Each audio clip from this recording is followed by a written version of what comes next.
Experiencias paranormales, enigmas históricos, conspiraciones, leyendas urbanas, el mito de los ovnis y muchos otros misterios que perduran con el paso del tiempo forman parte de las voces del misterio. ¿Crees que estás solo?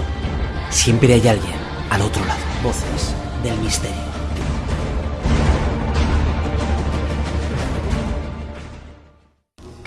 ¿Qué tal? Buenas tardes. Y lo primero, agradeceros que estéis conmigo esta tarde para asistir a esta conferencia en la que vamos a hablar de la Sábana Santa. Quizás las fechas que nos vienen en lo harto pues son las más idóneas para conocer mejor no solo la que se considera la reliquia entre las reliquias, sino también conocer un poquito mejor la pasión de Cristo y conocer también un poco mejor lo que es la historia de este lienzo.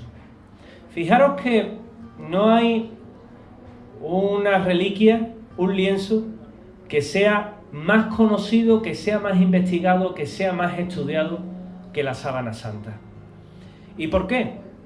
Pues porque lo que contiene es algo que puede revolucionar o puede cambiar el concepto que muchos tienen de la propia religión y de la propia cristiandad. ¿De qué se trata?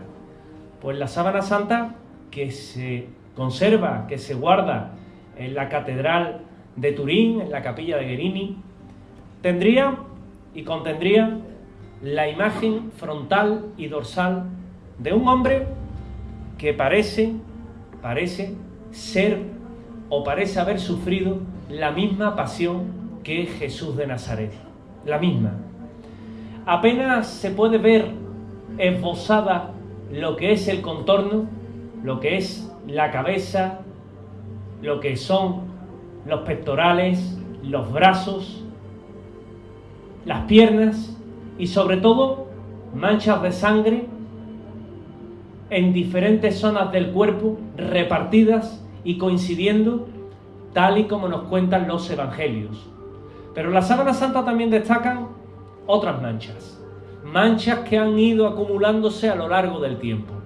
¿Como cuáles? Pues unas más que perceptibles triángulos o marcas triangulares que fueron ocasionadas por un incendio en el año 1532. En el año 1532, precisamente en la capilla de Guerini, en Chambéry, donde hoy, como os comentaba, se guarda en esa capilla de Guerini, pero en la capilla de Chambéry, en Francia, fue donde se origina una gota de plata del relicario que lo contenía, cayó sobre el lienzo que estaba doblado en diferentes partes y esa gota fundida fue creando marcas que, debido al doblez, pues creó todas esas marcas simétricas. También hay marcas de agua que son productos de tratar de apagar ese mismo incendio.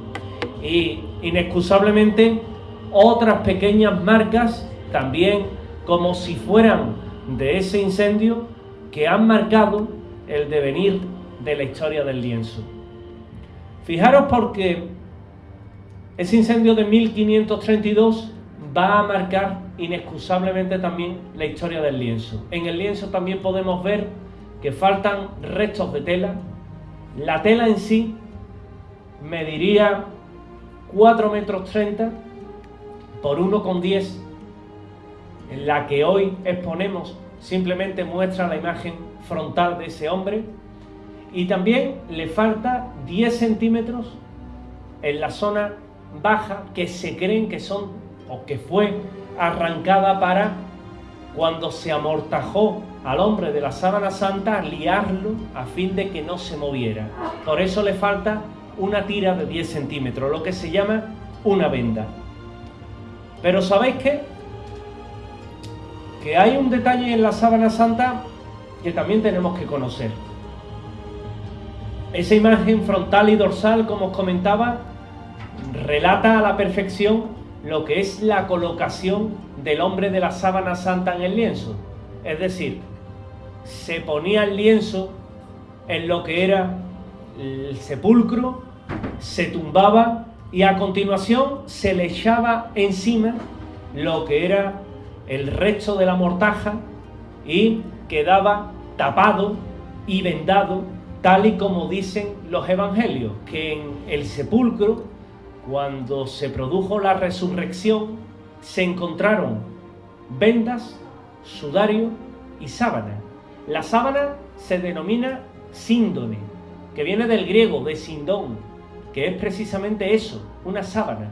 El sudario era lo que se le colocaba al difunto en la cara, alrededor de la cabeza, y que tenía dos funciones. La primera de ellas era tapar el rostro del ajusticiado en una mueca de dolor que os podéis imaginar era inenarrable.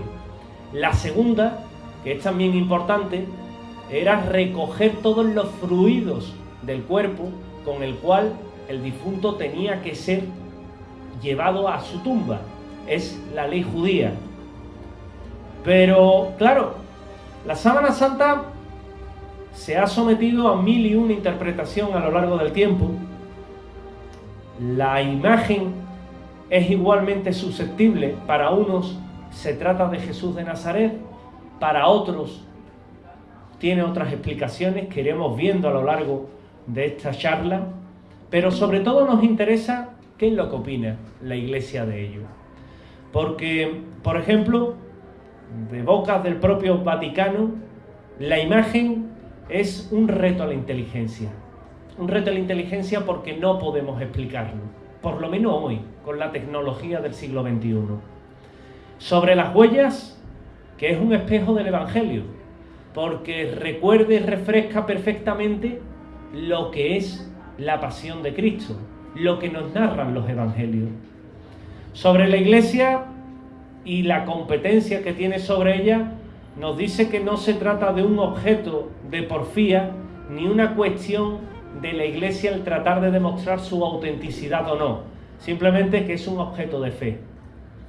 Y sobre precisamente la sábana santa, son varios los papas que a lo largo del tiempo, Juan Pablo II principalmente, el que luego le sucedería, que era el cardenal Joseph Ratzinger, Benedicto XVI, y el Papa Francisco, que han ido y se han postrado precisamente ante la sábana santa. Ellos le confieren la categoría de reliquia.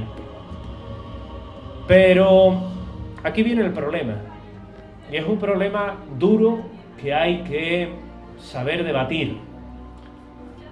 La sábana santa es falsa. La sábana santa se trata de una obra realizada en el medievo entre el año 1260 y el año 1390. O eso es lo que dice la prueba del carbono 14. No dice que sea falsa, no. El cardenal Anastasio Ballesteros dijo en el año 1988, tras las pruebas que se realizan sobre la sábana, que los resultados que habían arrojado precisamente los laboratorios donde se analizaron nos daban como resultado pues que la síndone era de entre finales del siglo XIII, principios del siglo XIV. Nadie habló que fuera una obra del medievo, ni que fuera una falsificación, simplemente la datación para la Iglesia. Y emitió un comunicado oficial firmado por el cardenal arzobispo de Turín, Anastasio Ballesteros, quien que acontecido pues informaba a los medios de comunicación. Ya luego la prensa se encargaría de dar titular aquella noticia. La sábana santa es falsa, decían. Pero ¿sabéis qué? Que la prueba del carbono 14, tal y como se hizo, no es segura, no es fiable. Todos nosotros tenemos carbono 14 en nuestro cuerpo. Constantemente lo estamos recibiendo de la naturaleza, del sol. En nuestra atmósfera hay isótopos de carbono 12. El carbono 12 se convierte en carbono 14 y nosotros lo tomamos a través de las plantas, de los animales. Cuando morimos, se comienza a desintegrar el carbono 14 que tiene nuestro cuerpo y se va degradando a una razón de 5.730 años al 50%. ¿Eso qué quiere decir?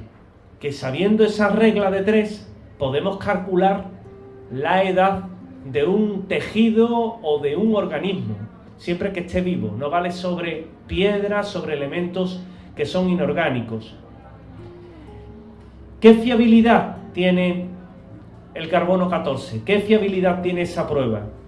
Pues fijaros que al 67,8% el carbono 14 es fiable, la prueba.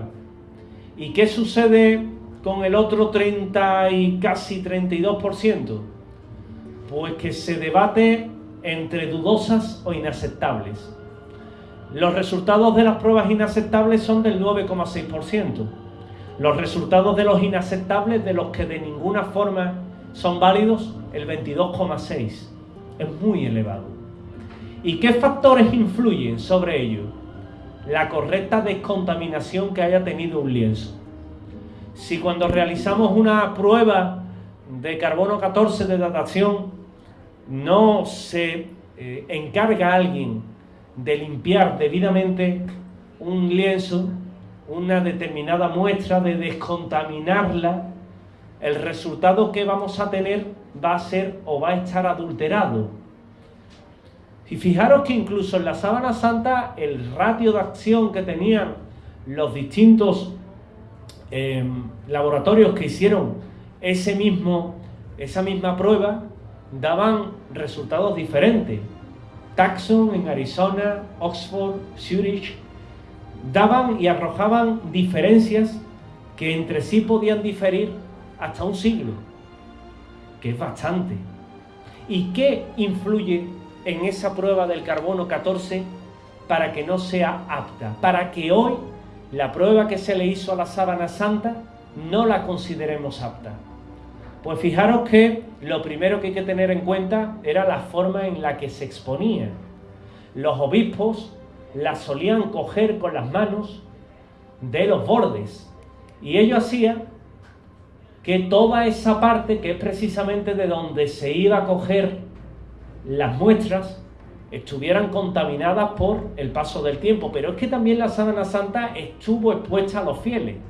Los fieles rezaban ante ella, la besaban, le tenían cirios debajo y ello le provocaba adulteración, humo, carbono. Y para colmo sufre un incendio en el año 1536 y en ese año pues nada más y nada menos que se carga nuevamente de un añadido extra de carbono. Todo eso no se tuvo en cuenta y no se limpió. Con lo cual, incluso en 1998, el doctor Goff, una de las máximas autoridades en cuanto a la prueba de datación por radiocarbono, comentó que en las condiciones en las que se hizo la prueba del carbono 14, hoy día sería inaceptable. Y estamos hablando del año 1998, 10 años después de hacer esa prueba.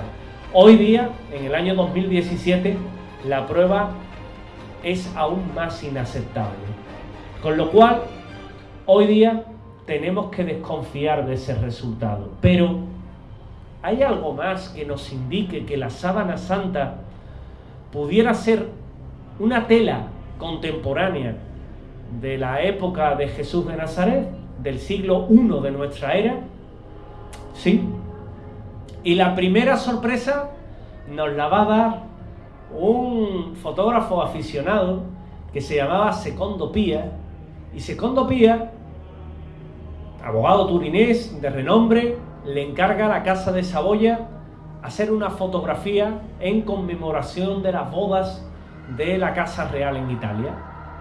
Secondo Pia, con una de aquellas viejas cámaras de cajón, con una exposición que podía alargarse más de 20 minutos y casi llegar a las 2 horas, realizó una serie de tomas. La primera fue inútil, la segunda fue válida. Y él fue la primera persona que descubre que la Sábana Santa, tal y como la tenéis aquí en esta muestra que os he traído, a tamaño real y con las mismas características que la Sábana Santa de Turín, pues se comporta como un negativo fotográfico parcial. ¿Eso qué significa? Pues que el positivo, lo que veis en Turín, es menos detallado, o se le aprecian menos los detalles que al negativo.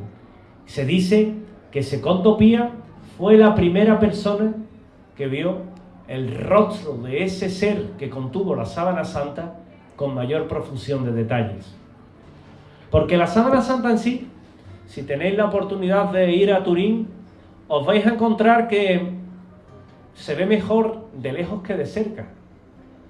Se aprecia mejor las formas cuando uno lo ve retirado 3, 4, 5, 6 metros que cuando uno lo tiene delante, pierde el detalle. Sin embargo, el negativo no. El negativo es bastante perceptible. Y en el negativo se ve con mayor claridad los rasgos del hombre de la sábana santa, cómo era esa belleza natural que tenía ese hombre que contenía ese lienzo, con casi 1,80 m de estatura, con casi la corpulencia inaudita para la época, y que había sufrido un martirio realmente salvaje, con la que acabó, se cree que fue la crucifixión del mismo. Al menos las huellas así nos lo delatan.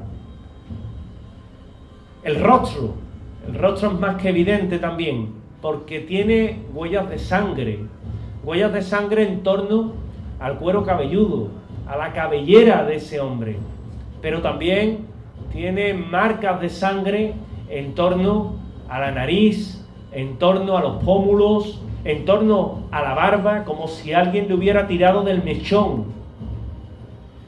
Y en 1972 se lleva a cabo una importante labor que iba a ser la de un análisis concienzudo por parte de la STURP, financiado por medios católicos, que todo hay que decirlo, en el cual se iba a analizar la sábana santa desde muchos puntos de vista. Y surge la figura de un curioso individuo llamado Max Frey, y Max Frey era un criminólogo y un palinólogo suizo que pide algo bastante impropio, que le permitan hacer una prueba de pólenes al lienzo. La Iglesia le dice: ¿y cómo vas a recoger esas muestras? Y él le dice que es muy sencillo, con celo, con fixo.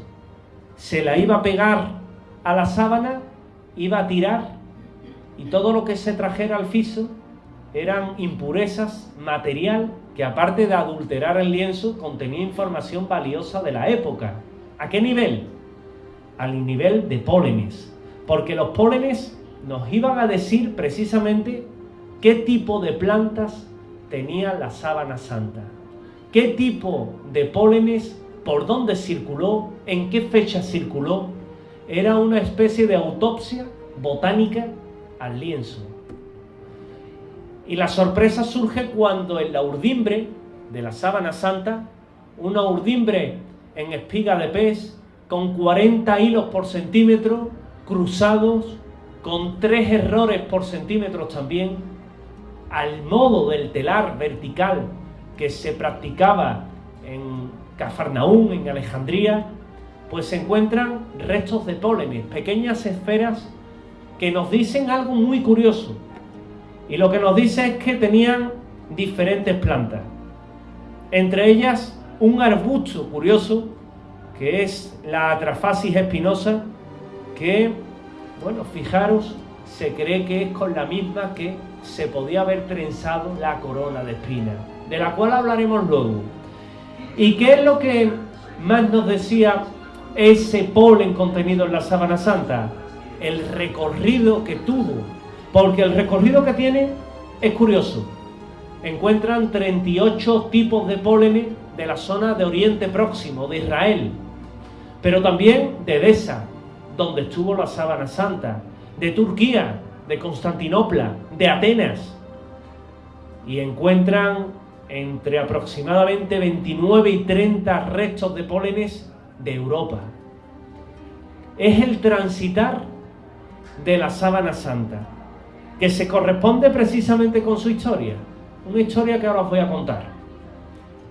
Max Frey fallece y el resto del estudio lo prosigue el doctor Avinoam Danin, de la Universidad Hebrea de Jerusalén, quien no solo coincide con lo que eran los resultados de Max Frey, sino que además los refrenda, destacando la importancia de dos plantas, la Gundelia tunneiforme y el Zygophyllum dumosum, que también son arbustos que crecen solamente en la zona de Israel, ya hoy día extendido, pero por aquel entonces en esa zona, y en la zona de Turquía, de Siria, de Edesa. Con ello, ¿qué os quiero decir?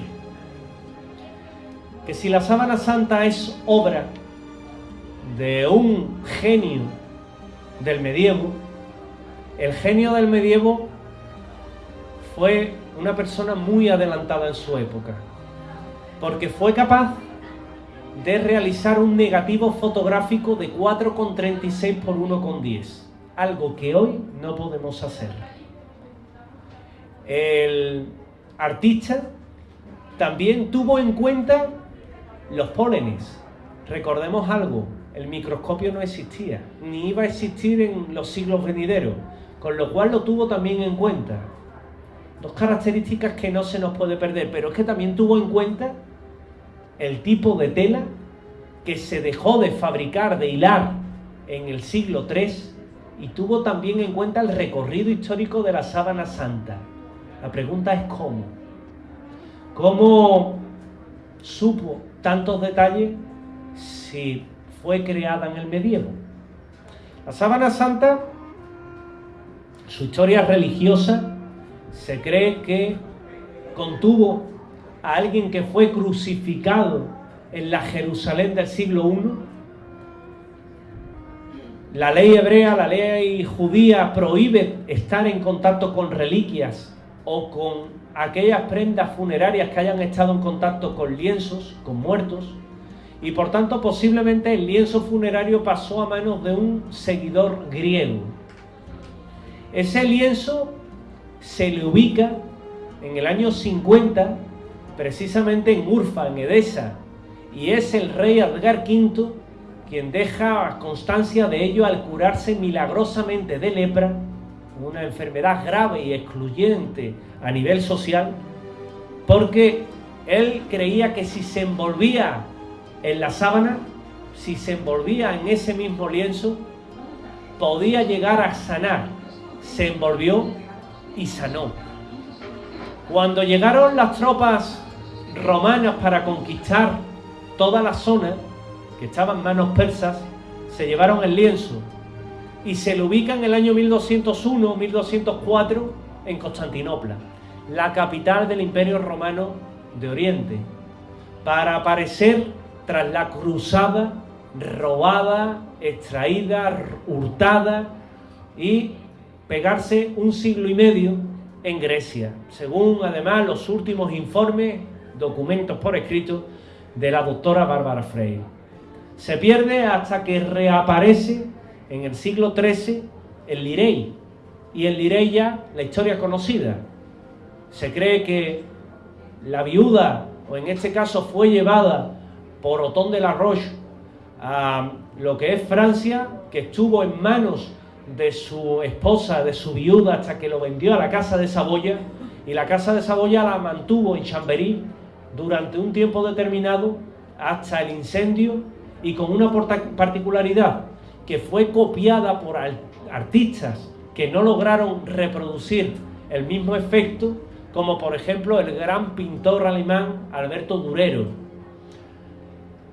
Pero la sábana santa la ubicamos hoy en Turín. ¿Por qué?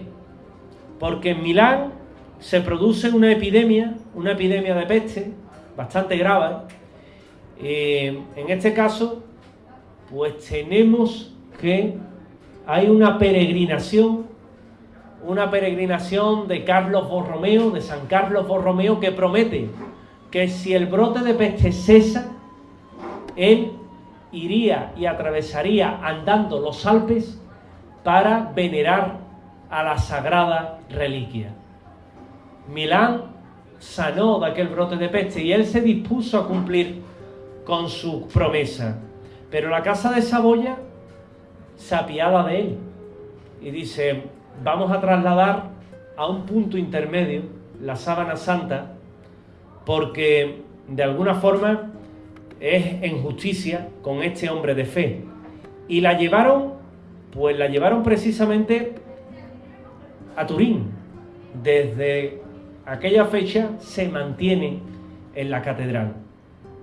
Y seguimos precisamente con ese estudio que se le hace en 1972, con dos personajes que hay que destacar: John Jackson y Eric Jumper, que se dice que utilizaron, o que fue la NASA la que empleó y se empleó a fondo para todo lo que es investigar el lienzo a la luz del analizador VP8. Efectivamente se utiliza el VP8, pero no es la NASA, sino que se le pide que se les autorice un análisis con ese analizador sobre imágenes del lienzo. ¿Y qué es el VP8? El VP8 es el analizador de las imágenes de Marte. Y estas imágenes analizaban lo que eran las fotografías que se realizaban en ultravioleta. Y el ultravioleta nos da información, nos da lo que son las variables en el claroscuro, es decir, la escala de grises, y en función de la intensidad del contraste que tienen esos puntos en el lienzo, podemos calcular la distancia a la que estaba el hombre de la sábana santa del lienzo. ¿Esto qué quiere decir? Que nos va a decir que, por ejemplo, cuando nos cubrimos con una sábana, la nariz está en contacto directo con el lienzo, con la tela, pero la zona que está entre el labio y la propia nariz se queda a una distancia diferente. La barbilla pegará al lienzo, pero la zona del cuello quedará a más distancia. Todo eso nos daba un patrón de distancia, que llevado al VP8 lo que nos da es un modelo tridimensional, un modelo en 3D que era capaz de reproducir una imagen de la sábana santa en 3 dimensiones. Y que fijaros qué curioso, si utilizamos como modelo cualquier otra fotografía, por ejemplo, que nos podamos hacer en la actualidad, el resultado que nos va a dar es prácticamente irreconocible, prácticamente un monstruo. Sin embargo, la sábana santa es un modelo coherente. Es un modelo coherente que también guarda coherencia con las propias medidas que el VP8 da. Así pues, sorpresa, la sábana santa contiene información tridimensional. ¿Cómo? Os pregunto yo. ¿Cómo es posible que alguien en el medievo, por muy genio que fuera, tuviera en cuenta tantos detalles? Incluso algo que solamente se iba a descubrir a finales del siglo XX. La información tridimensional. ¿Cómo? La Sturm realiza del 8 al 3 de octubre de 1978 una serie de pruebas, una serie de medidas, en la cual se le iba a permitir que durante 120 horas analizaran la sábana. Le hicieron análisis con distintos tipos de espectros de luz: infrarrojo, ultravioleta, claroscuro. Y fijaros qué curioso, porque cuando analizan la sábana santa a la fotografía infrarroja, descubren que la sangre reacciona. ¿Queda sangre en la sábana santa? Queda sangre, pero está tan desnaturalizada por el paso del tiempo que prácticamente ha perdido sus propiedades. Sin embargo, sigue manteniendo trazas del patrón de sangre. ¿Y dónde se demuestra eso? Pues en la hemoglobina, en el óxido de hierro que nuestra sangre contiene. ¿La sangre contiene hierro? Sí, entre otras cosas. Y todo eso se pone de manifiesto en el mechón, en el bigote, en la nariz, en la barba del ajusticiado. Sangre, inexcusablemente. Y Lastur seguía haciendo pruebas, análisis, porque el ajusticiado no es azotado al modo hebreo, al modo judío, máximo de 36 latigazos simples. No. Es azotado con crueldad por dos verdugos, un diestro y un zurdo, con profesionalidad. Tocan cualquier zona del cuerpo del hombre de la sábana santa menos el corazón. No interesaba que muriera, interesaba que sufriera, e interesaba que el escarnio fuera el mayor posible, porque iba a servir de ejemplo. A los romanos les daba igual crucificar a 1 millón que a 2. Eran enemigos del imperio, y todo el que fuera enemigo de Roma merecía la muerte. Un judío más, un judío menos, un judío que para colmo su propio pueblo pedía su muerte, a los romanos les daba igual. ¿Era Pilatos un salvaje? ¿Era Pilato un hombre sin corazón? Pues no. Pilato hubiera hecho lo que cualquiera de vosotros hubiera hecho, o incluso yo hubiera hecho. Ser presionado, condenar a muerte a un reo que para el imperio no tenía ninguna importancia. Y si os paráis a analizarlo fríamente, hubierais actuado igual. Hay sangre en la sábana santa. Y esas pruebas se demuestran porque, por los diferentes estudios que hacen el doctor Hellery y el doctor Adler, se encuentran pigmentos biliares, se encuentran proteínas. El test de hemocromógeno da positivo. La termofluorescencia y la fluorescencia de Heller también. Y para colmo se descubren trazos de glóbulos rojos. ¿Hace falta alguna prueba más? Claro, siempre hay voces discordantes. Y el doctor Macron dice que en la sábana santa se ha descubierto óxido de hierro. El óxido de hierro sirve para hacer pigmento, pintura. Por tanto, llegó a una conclusión: la sábana santa está pintada. El problema, que la cantidad de óxido de hierro que se detecta es de 0,000000014. Y la cantidad que tiene cualquier pintura de la época de óxido de hierro es de 1,4 o de 0,94. La cantidad hallada en la sábana santa se acerca más al contenido de sangre que tiene un ser humano de óxido de hierro que al de una pintura. Y para colmo, las pruebas del doctor Baima Bolone determinan que en función de los restos que se han encontrado en la sábana santa, este doctor de medicina legal de la Universidad de Turín determina que el tipo de sangre hallado en la sábana santa es AB. Tenemos hasta el factor. ¿Qué más hace falta?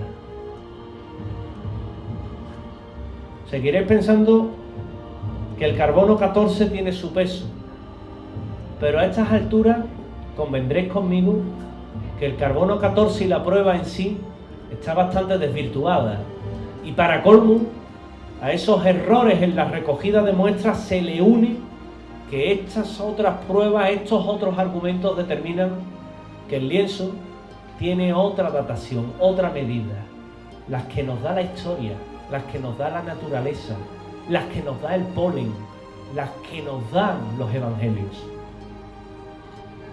La sábana santa se fotografía de 1000 formas diferentes. Se dice que se comporta como un negativo fotográfico parcial porque las huellas de sangre son todavía un positivo. Por eso no es un negativo fotográfico total. Pero es que en la sábana santa se encuentran también restos de madera y restos también de esencias aromáticas, aloe y mirra. Los evangelios nos dicen que el aloe y la mirra se usan para desentar rápidamente el cuerpo del ajusticiado. Y he ahí otro punto donde nos paramos. Jesús de Nazaret no fue arrojado como un vil delincuente a una fosa común que era donde acababan todos. Un exmiembro del Sanedrín, José de Arimatea, se pone toda la carne en el asador para tratar que Poncio Pilato le cediera el cuerpo del ajusticiado para darle cristiana sepultura o darle sepultura en su propio sepulcro. Y Pilato, que os garantizo que no era su intención crucificar a Jesús de Nazaret, simplemente da esa autorización y se lleva a ese sepulcro.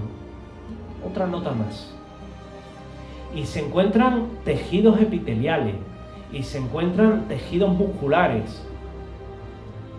Y empezamos a ver que la sábana santa tiene 1001 características que la hacen especial. Y que hoy, en pleno siglo XXI, nuevamente, os reitero, somos incapaces de reproducir con todas las características que tiene el lienzo. No somos capaces.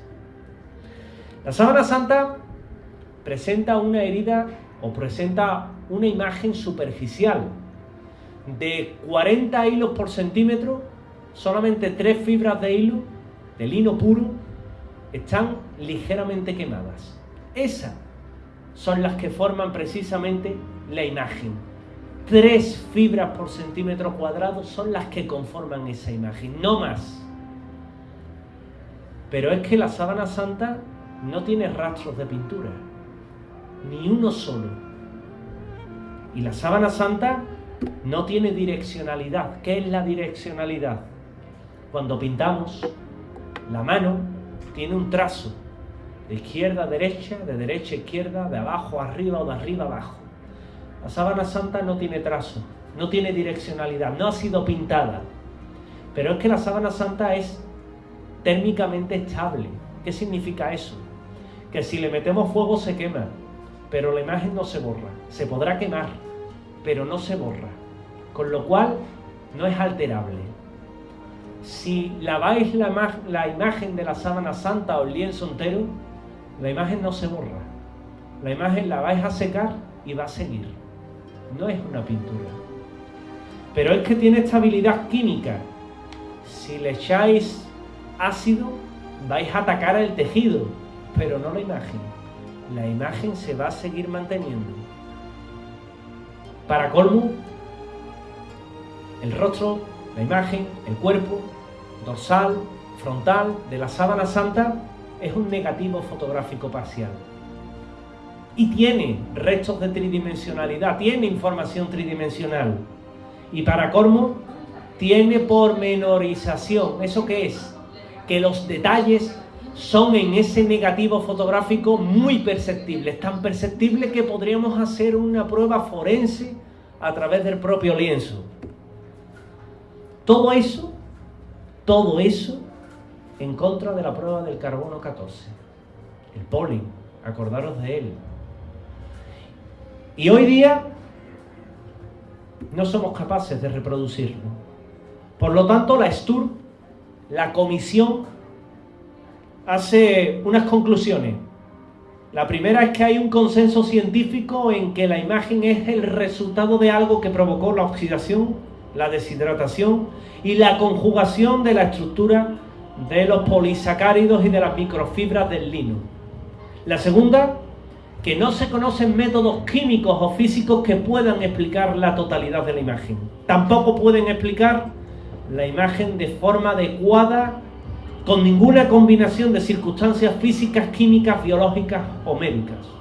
La tercera, que como consecuencia de todo lo anterior, el problema de cómo se produjo la imagen o de cómo se pudo hacer sigue siendo ahora, antes y después y también en el futuro un misterio.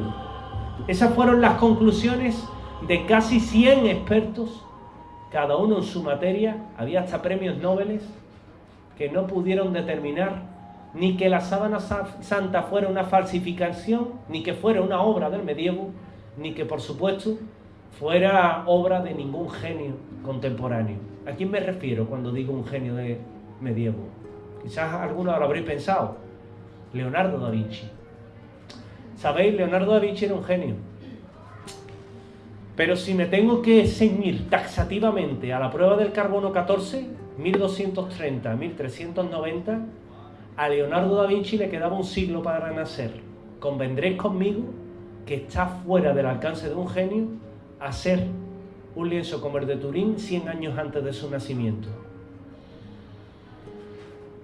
Pero claro, tenemos una serie de huellas, tenemos una serie de particularidades. ¿Y qué nos dice ese lienzo sobre ese hombre que contiene la sábana santa? ¿Qué nos dice?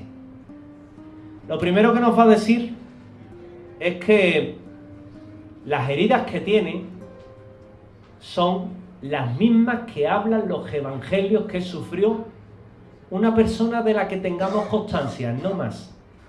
Jesús de Nazaret. Porque fijaros que el rostro está muy hinchado, está sometido a golpes.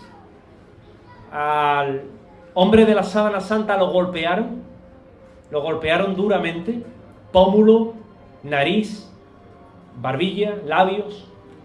Ello nos lo está diciendo toda la sangre que podemos ver en el mismo rostro y los propios hinchazones que se le crean y que son perceptibles en la sábana santa. Pero también tenemos una serie de manchas en la frente. Manchas en la frente que quizás el más característico es el 3 invertido.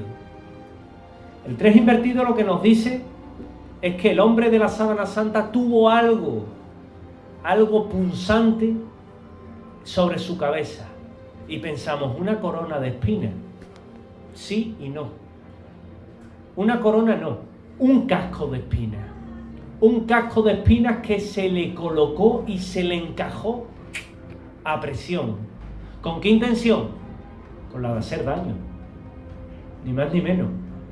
¿Y con qué otra intención? Mofarse de él.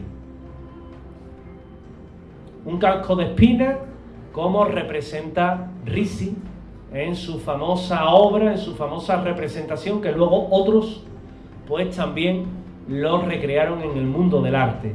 Muy doloroso, muy doloroso.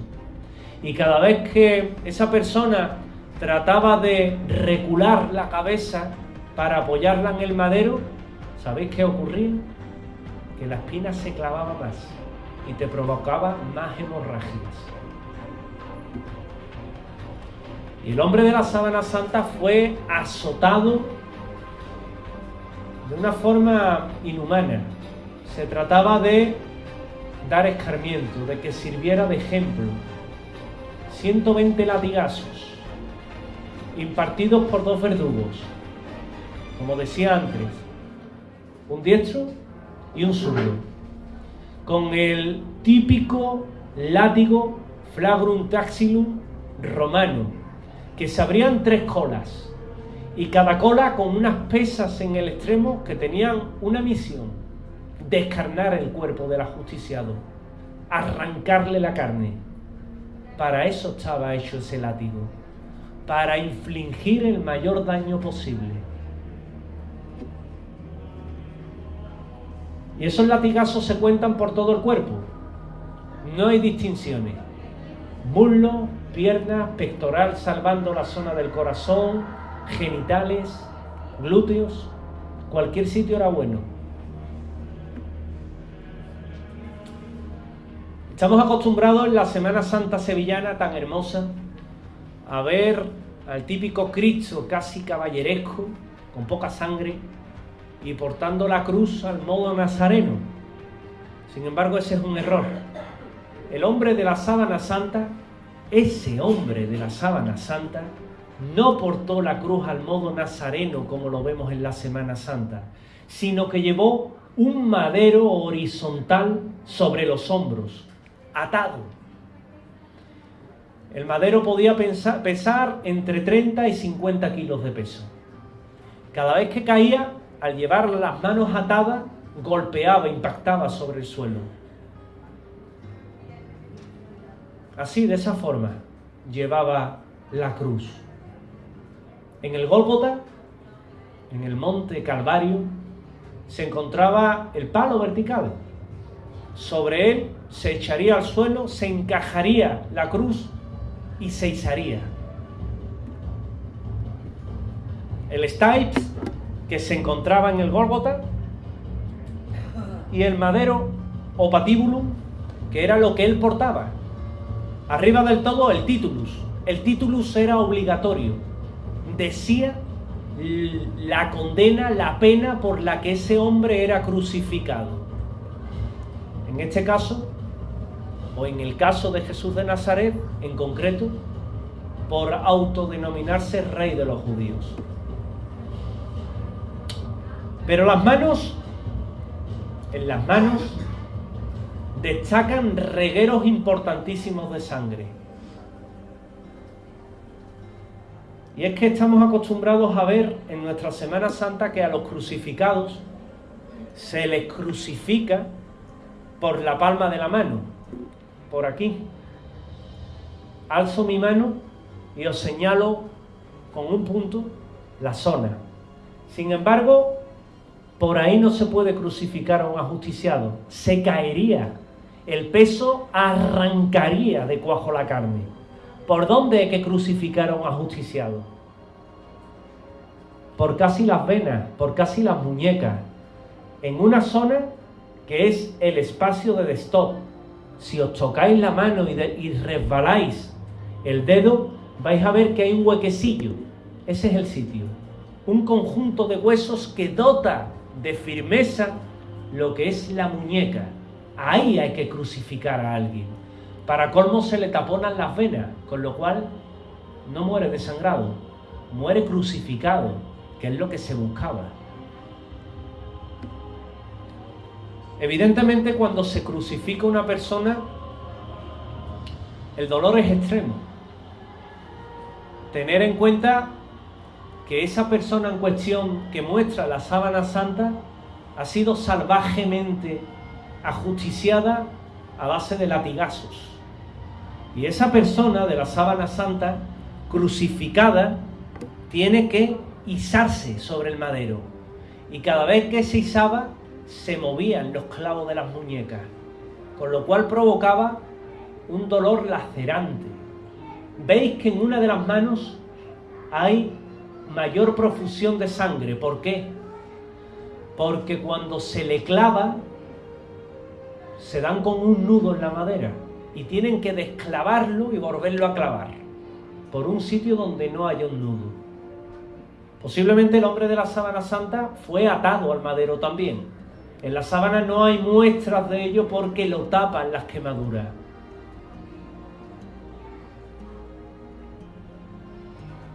En la planta de los pies encontramos otra particularidad. Hay quien dice que el hombre de la sábana santa era cojo. No es que fuera cojo, es que se le clava a la cruz con un pie sobre otro. Y cuando llega el rigor mortis, un pie queda un poco más retrasado que el otro. Por eso, cuando vemos representado al hombre de la sábana santa, queda un pie un poco más alto. En el arte se ha representado clavado de diferentes formas, con 2 clavos o con uno. ¿Cómo fue realmente? Con uno, solamente un clavo. Clavado de forma limpia y de forma precisa. Aquí no hubo errores, aquí no hubo nudos. Llegamos a la lanzada. La lanzada es muy evidente en la sábana santa. De ella nos hablan los evangelios cuando nos dice San Juan que un centurión clavó una lanza una vez quiso comprobar que el hombre de la sábana santa o Jesús de Nazaret estaba muerto. Y no lo hizo de cualquier forma, Esto no era llegar y pinchar. Los romanos sabían muy bien cómo lo tenían que hacer. ¿Y cómo lo hizo? Al modo romano.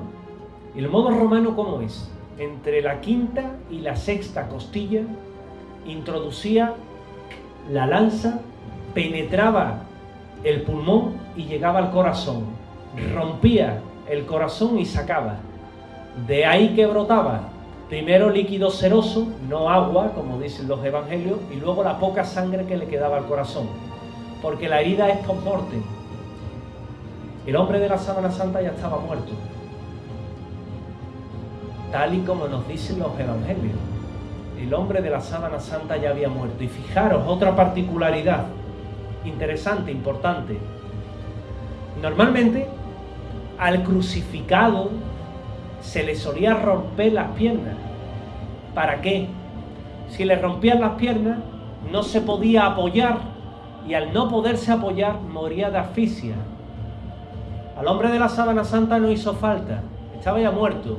Por eso lo remataron, y se venía a cumplir lo que las profecías decían: al Mesías no se le iba a romper ni un solo hueso.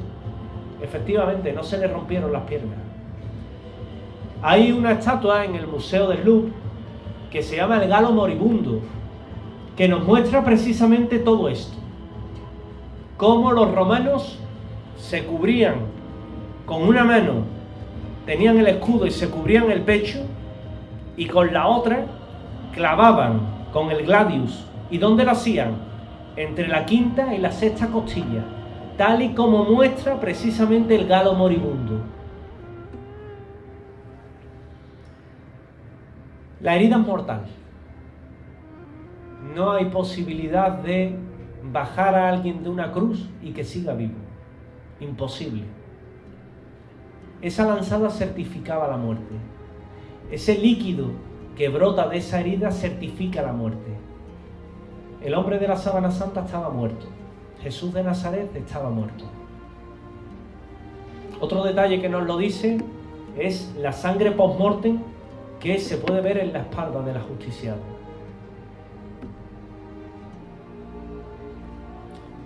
Y llegados a este punto, os voy a preguntar otra vez: ¿creéis de verdad que la prueba del carbono 14 es correcta?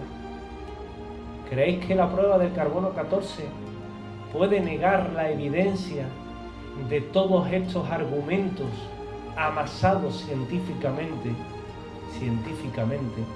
en torno a la sábana santa? ¿Creéis que es posible hoy realizar una obra que sea un negativo fotográfico, que sea un modelo tridimensional, que sea hidrológicamente estable, que sea químicamente estable, que sea también térmicamente estable? ¿Creéis que es posible que no tenga direccionalidad, que tenga ausencia de pigmentos? ¿Creéis que es posible? ¿Creéis que es posible que esa prueba del carbono 14, incorrectamente realizada, sin haber realizado esas pruebas de descontaminación, pueda ir en contra de la historia, pueda ir en contra de la palinología, pueda ir en contra de la ciencia forense? ¿Creéis que esa prueba del carbono 14 es capaz de sustituir a una tela que en el siglo XIII no se podía encontrar porque se había dejado de hacer en el siglo III? ¿Creéis que esa prueba del carbono 14 puede crear un prodigio sobre una tela como es la sábana santa?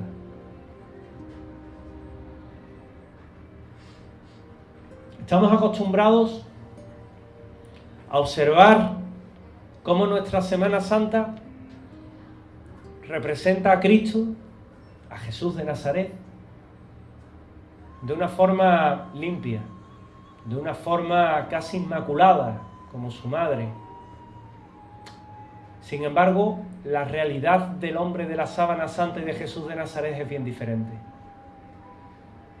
Juan Manuel Miñarro, gran escultor y mejor amigo, realizó el llamado Cristo de la Universidad. Se ciñe como un guante a la sábana santa. Un Cristo que es ampliamente teñido y bañado en sangre. Un Cristo que tiene las huellas de la pasión, como realmente fue. Esa es la imagen de Cristo crucificado, no otra. Ese es el Cristo real que fue crucificado, no el que nos cuentan. Después de todo lo contado, a mí no me queda más que deciros que no pretendo venderos quién es el hombre de la sábana santa. está muy lejos de mí. Las estadísticas nos dicen que hay una posibilidad contra 86 millones que el hombre de la sábana santa no sea Jesús de Nazaret. Os garantizo que los romanos no crucificaron a 86 millones de personas. Os lo garantizo. A la luz de lo que hoy hemos hablado, de lo que os he expuesto, de forma objetiva, más o menos apasionada, sois vosotros, todos y cada uno de vosotros, los que hoy tenéis que opinar quién es el hombre de la sábana santa. Quizás la respuesta la tengáis dentro.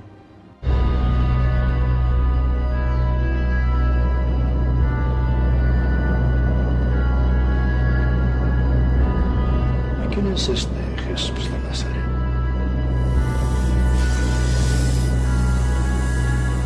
Me preocupa todo lo que estoy escuchando de él. ¿Por qué te venderán? Pero es el Mesías. Yo soy la luz del mundo.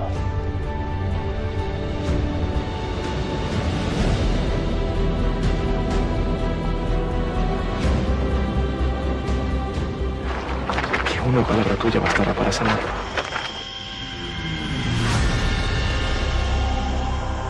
El Bautista ya está en la prisión, tal como le pediste. Tu primo Jesús tendrá tanto poder. Arrepiéntete, porque su padre no va a tener misericordia de ti. ¡Fuera de la casa de mi padre! ¡Es un templo de oración!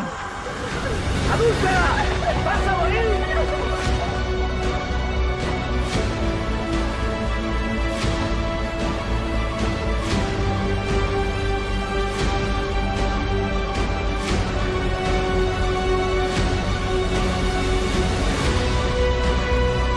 ¿Acaso te crees el Mesías? ¡El Hijo de Dios! Tú lo has dicho.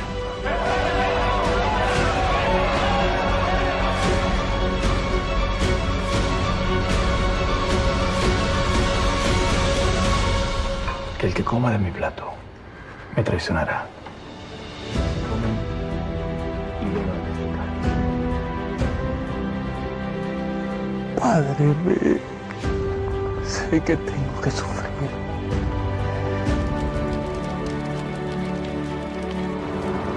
Me negarás 3 veces.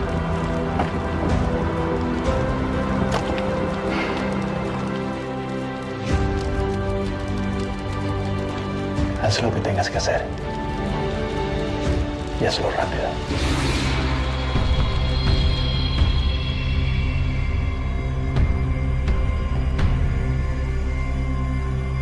¿Eres o no eres el Mesías, el rey de los judíos? No es un criminal, es un soñador. Mi reino no es de este mundo. Lo que hagamos con él es cosa nuestra. Ya se te entregó tu paga. No tienes nada más que estar haciendo aquí.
Abre tus oídos.